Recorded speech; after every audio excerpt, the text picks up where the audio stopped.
Our primary election time is upon us. Some of y'all are asking, what's the difference between a primary election and the general election? Why are we even having all these different elections? You can think about it like this. The primary election is where the Democrats and the Republicans and the independents, well, not really the independents, get to fight it out amongst themselves to see who's going to go run for office, for the main office.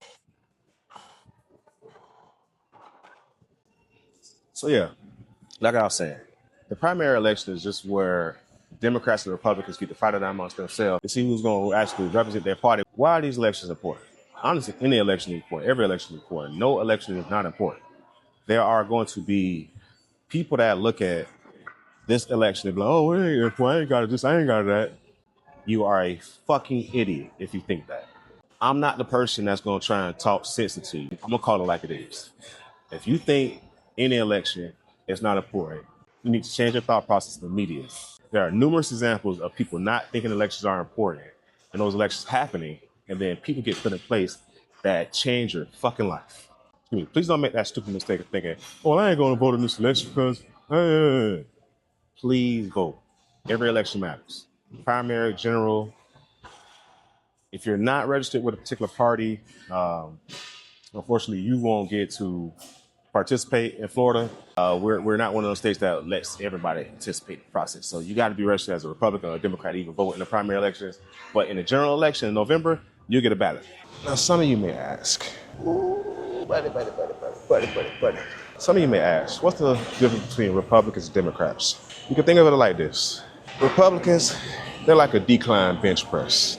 You know, they work on a certain part of your chest. Democrats, they're like a incline bench press. Work a different part of your chest. And independents, they're like a flat bench. Work the whole chest. They're all exercises that work the chest muscle, but they focus on different parts of the chest, if you get what I'm saying. Stretch.